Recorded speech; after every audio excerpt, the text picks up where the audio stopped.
Boa noite, irmãos e irmãs. Estamos aqui mais uma quinta-feira na Escola de Formação de Discípulos da Igreja Resgate, do Resgate Master. Estamos aqui no módulo 5 de Bibliologia e hoje vamos estar ministrando a aula de número 10. Nós temos aí mais 12 aulas, então estamos quase no meio do curso e você que está aí persistente, que Deus continue a te abençoar nesse esforço de conhecermos mais a Deus. Vamos iniciar hoje, então, a sequência que nós chamamos de profetas menores. São os últimos 12 livros do Velho Testamento.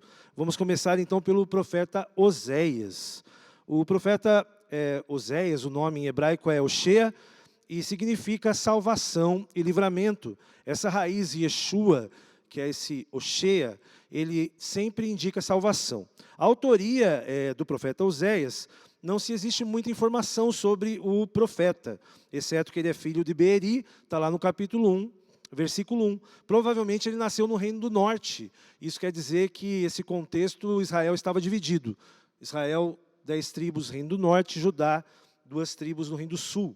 A data, o contexto ali de 2 Reis, 14, de 23 a 29, relata o reinado de Jeroboão II, que é o contexto em que profetizou Amós.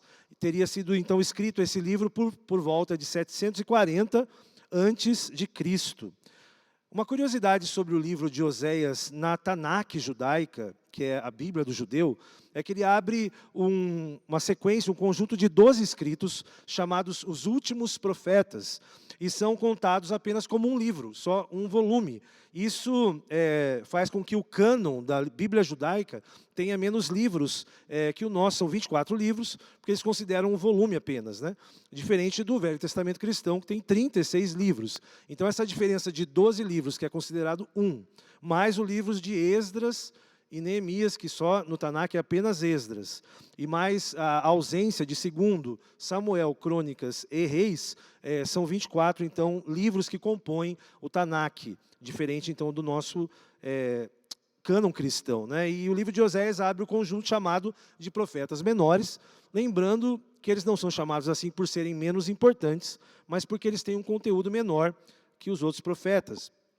Qual o propósito, meus irmãos e irmãs, do livro de Oséias? Primeiro, relatar a desobediência do Reino do Norte, que estava num estado de alienação em relação a Deus, lembrando que primeiro cai o Reino do Norte antes da destruição, no caso de Judá. O chamado ao arrependimento, mais um propósito de Oséias, e como a sua esposa adúltera, que é Gomer, ela ele é direcionado a casar-se com essa mulher, e Oséias também fazendo uma ponte, que os israelitas também traíam ao Senhor, da mesma forma que Oséias foi desafiado a perdoar sua esposa adúltera, Deus perdoa o seu povo constantemente. Então esse livro fala do poderoso amor de Deus, que aceitava mediante o arrependimento. Qual o versículo-chave do livro de Oséias? Está lá no capítulo 6, versículo 3. Conheçamos e prossigamos em conhecer ao Senhor, como a alva a sua vinda é certa. E ele descerá sobre nós como a chuva serôdia que rega a terra. Esse é um versículo que a gente sempre destaca quando queremos dizer a importância de se conhecer a Deus e como a gente pode cada vez conhecê-lo mais ainda. Um esboço para o livro de Oséias, podemos resumir até o capítulo 3, fala sobre o contexto da família de Oséias. A esposa infiel, Gomer, abandona Oséias e ele sofre as consequências, mas ela é restaurada no final. Do 4 ao 10º capítulo, o povo de Deus sofre ali o seu juízo. O juízo vem sobre o povo. E de 11 a 14, o povo de Deus sendo restaurado da mesma forma como a esposa infiel também é restaurada e perdoada pelo seu esposo Oséias. Qual o contexto histórico do livro de Oséias? Primeiro, os reinados de Uzias, Ezequias e, como dissemos, Jeroboão II. Este último experimentou uma prosperidade, uma relativa paz, e a monarquia já havia sido dividida, então é pós-Salomão. Salomão ainda estava unificado à monarquia. Politicamente, a Síria começa a se acender, e vai avançando em conquistas imperialistas. Então, o império que começa a surgir é o assírio. Após a morte de Jeroboão II, os israelitas se tornam imorais e também opressores, começam a praticar prostituição cultural e chegam até sacrificar crianças. Essa foi a situação que o Reino do Norte foi chegando depois da morte de Jeroboão II. Então, o contexto histórico que se encontra neste livro é aproximadamente 150 anos antes do Império Babilônico destruir Jerusalém, né, que é esse contexto de 740 a.C. Dois teólogos aqui do Velho Testamento ainda falam um pouco sobre o contexto histórico do livro de Oséias. Leslie Allen diz que nos templos os homens podiam adorar a Baal, o deus cananeu da fertilidade, através de relações sexuais com as prostitutas cultuais que residiam nesses templos. Então esse era o culto cananeu, né, repleto de prostituição. Matthew Henry, por sua vez, diz que o ministério de Oséias ele é longo, em torno de 30 anos, ele é paciente como de um pastor que se importa, que implora e derrama lágrimas pelo rebanho enlouquecido, a caminho da destruição. Então, Israel estava indo para a sua destruição, para enfrentar o dia do Senhor. Essa é a opinião desses dois teólogos aqui. Sobre a teologia do livro de Oséias, nós podemos afirmar, primeiro, que trata do amor incondicional de Deus. Você lê Oséias e vê o amor de Deus que perdoa o seu povo. A adoração que Deus requer de si próprio. Ele não aceita outros deuses. É um mandamento do Senhor para o seu povo. E a aliança feita com Abraão garante que Deus seja misericordioso e não destrua Israel, para que a linhagem messiânica seja protegida. E assim Jesus virá para salvar o mundo. Então Deus sempre tem compaixão e misericórdia de Israel por conta da sua promessa. Interessante, né?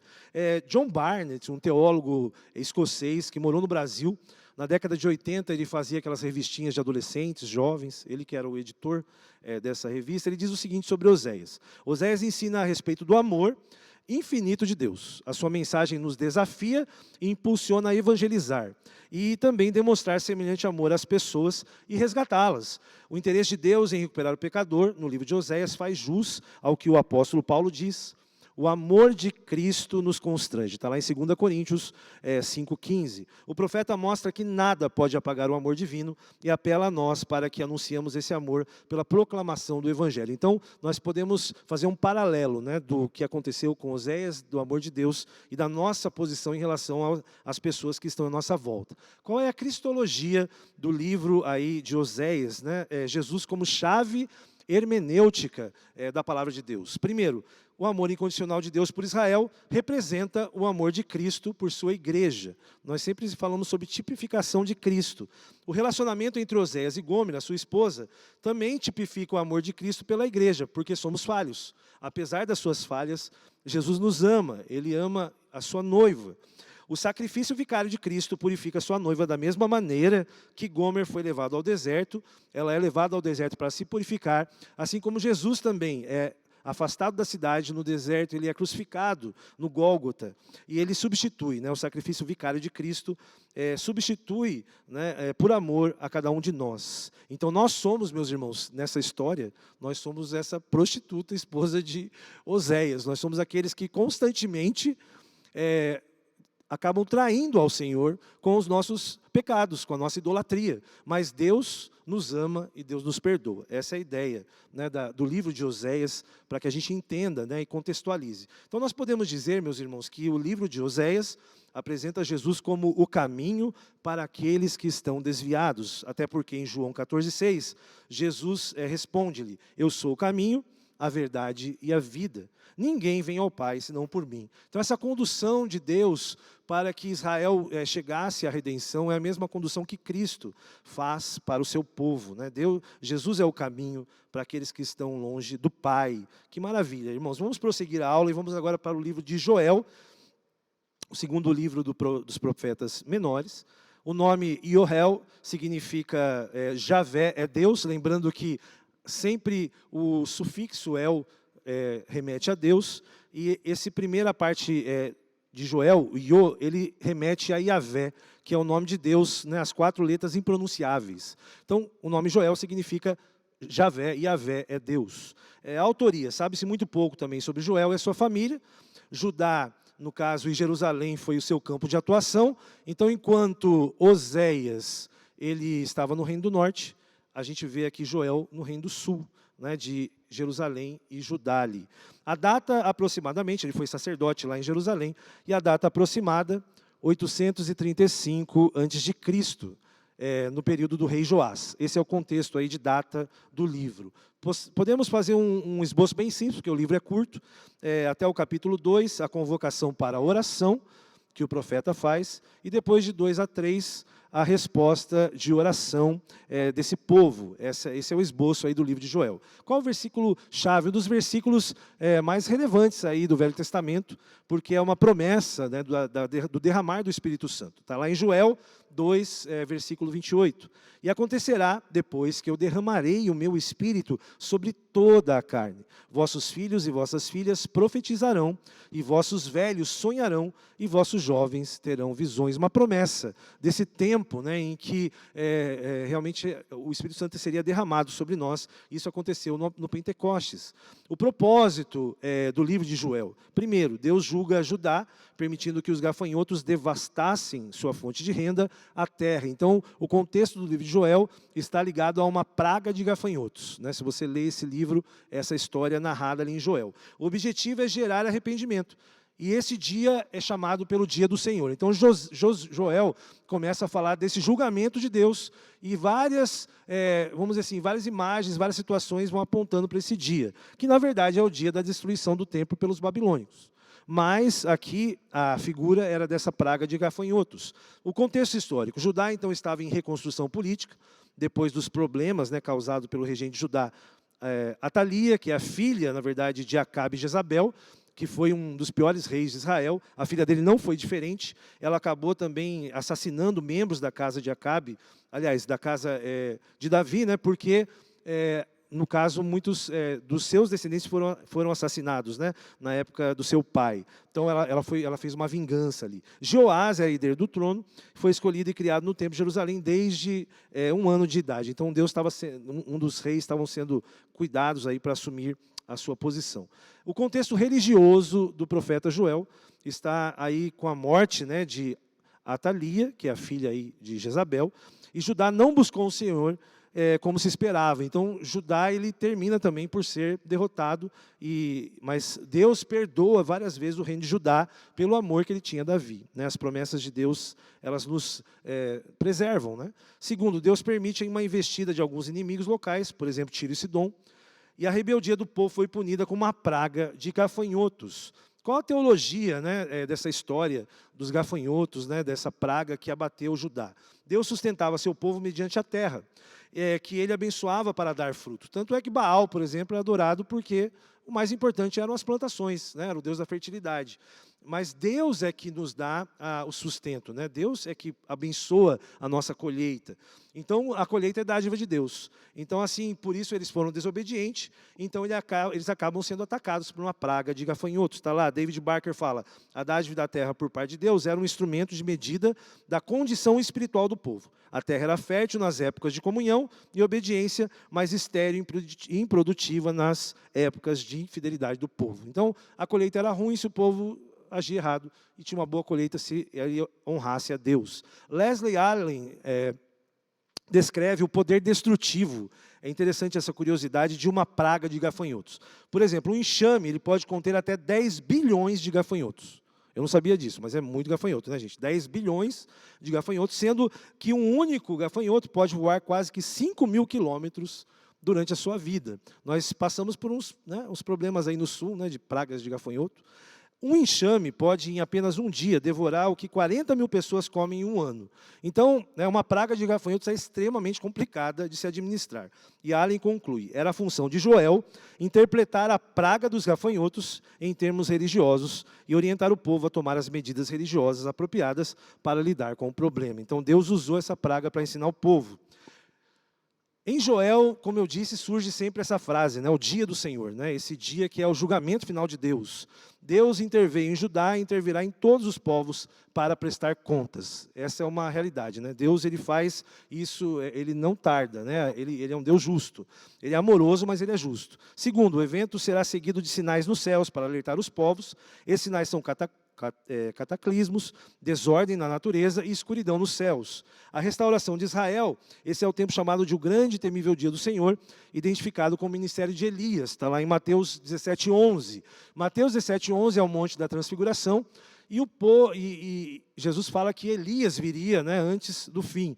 E ele também diz que, na verdade, Elias já veio. Jesus fala, na verdade, Elias foi João Batista. Então, essa história fala, olha, já aconteceu. Então, essa profecia aqui já aconteceu, no caso, quando João Batista anunciou a vinda de Cristo, essa restauração de Israel.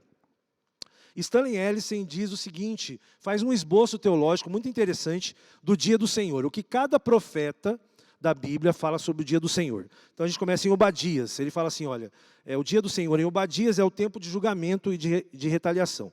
Em Joel, o dia da destruição. Em Amós, dia de grande escuridão para o mundo. Já Isaías fala do dia do Senhor, dizendo que os arrogantes prestarão contas dos seus atos. Ezequiel, o lamento das nações, até porque Ezequiel é escrito já com a destruição. O dia do Senhor já tinha alcançado, né? Nessa cronologia. Zacarias, Deus defenderá Israel contra as nações hostis. E Malaquias, que é o último profeta da Bíblia, o dia em que o Senhor esmagará os perversos e destruirá como refúgio, precedido pelo ministério da restauração de Elias, que aconteceu em João Batista, segundo o entendimento que nós temos da palavra de Deus. Então, isso é um esboço cronológico do dia do Senhor nos profetas do Velho Testamento. Após o dia do Senhor, então, Joel fala da teologia da esperança, vida, paz, bonança para Judá.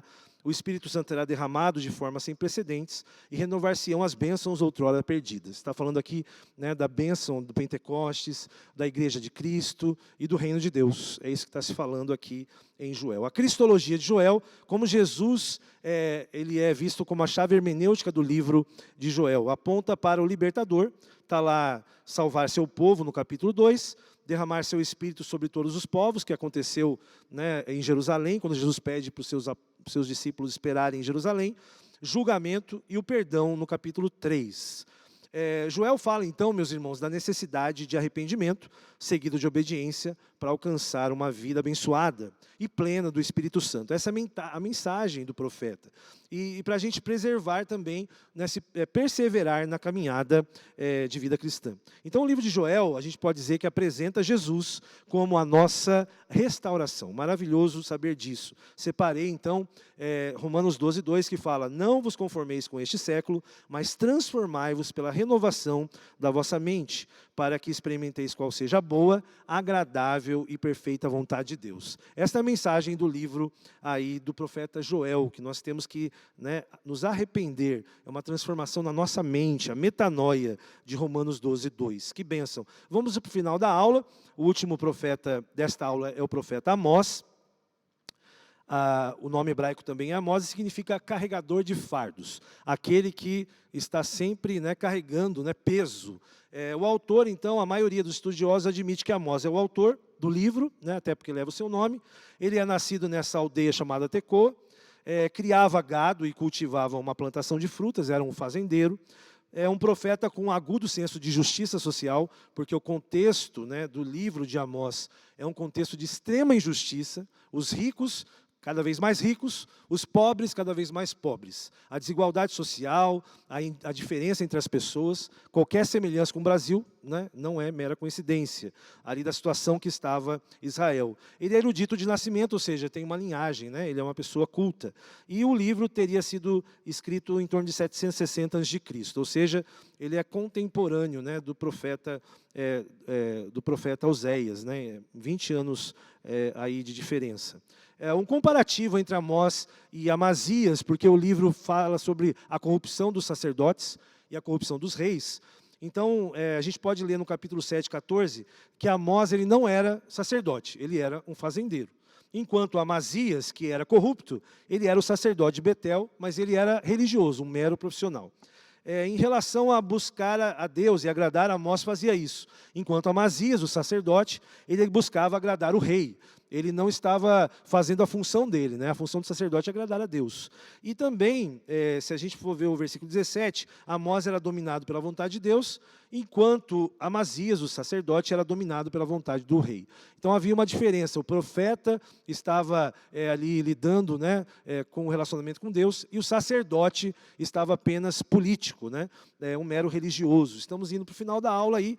O propósito de Amós, diante de uma liderança espiritual corrupta e imoral, e da desigualdade social, o profeta alerta o povo do eminente julgamento do Senhor, deixando claro que a injustiça praticada contra os pobres não seria tolerada, ou seja, Deus é justo, e o problema que estava sendo debatido no livro aqui de Amós é realmente o problema da desigualdade. O versículo-chave está lá no capítulo 5, versículo 22, mesmo que vocês me tragam holocaustos e ofertas de cereal, isso não me agradará. Mesmo que me tragam as melhores ofertas de comunhão, não darei a menor atenção a elas. Então Deus está tratando neste livro, meus irmãos, o problema da religiosidade, de nós realmente falarmos uma coisa e fazermos outra. Esse é o grande problema aqui do livro de Amós. Qual o contexto histórico do livro de Amós? Situado no reinado de Jeroboão II, Uzias, por isso, né, contexto aí com o profeta Oséias, entre o período de 767 e 752 a.C. A política internacional era pacífica, ou seja, estava vivendo um momento de paz. Internamente, Joás quase destruiu Jerusalém, mas o rei Amazias foi levado cativo. Jeroboão II e Uzias gozaram de um período de paz, sossego e prosperidade, e chegando até a tributar nações vizinhas. Então, Israel estava em um momento de paz e desfrutando de um certo poder naquele momento. No tempo de Amós, adoraram um bezerro de ouro, assim como fizeram na época de Moisés. Alguém deu uma ideia de eles adorarem um bezerro de ouro também durante esse tempo, e o sumo sacerdote permitiu, Amazias permite, né, que o povo adorasse o bezerro de ouro. O sexto contexto histórico é a sociedade era moralmente corrupta e os ricos exploravam os pobres. Então Deus levanta Amós para denunciar a injustiça social, a idolatria, a corrupção da liderança religiosa, e todo tipo de opressão impostos pela aristocracia. Amós é o profeta da justiça. Olha que bênção. É um profeta muito, vamos dizer assim, contextualizado para os nossos dias hoje, de tanta desigualdade.